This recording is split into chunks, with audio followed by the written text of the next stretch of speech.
What are some initial signs of nursing home abuse or neglect? If you have a family member in a nursing home or a rehab facility, there are typically a few major signs that will creep in if your family member or your loved one is being abused or neglected at the nursing home. Now, you may have a feeling saying to yourself, well, when I go in there, it feels dirty. When I go in there, I'm not seeing many staff. Those are typically initial indicators that there may be a problem brewing.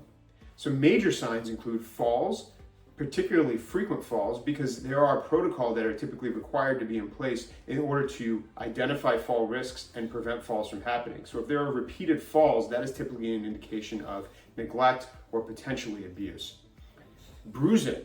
Now, some folks as they age tend to bruise more frequently. However, if your family member is showing bruising in places where they would not typically see that, and this is unexplained, that could sometimes be the result of abuse or other neglect that has gone unreported in the nursing home.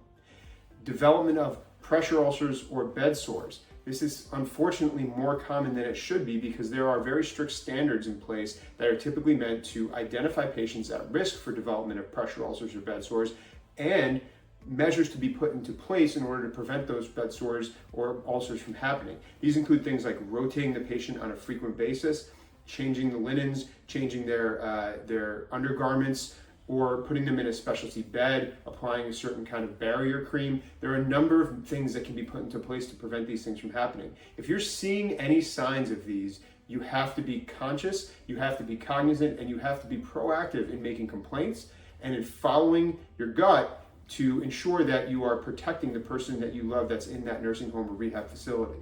If you have questions about any of this, reach out to us.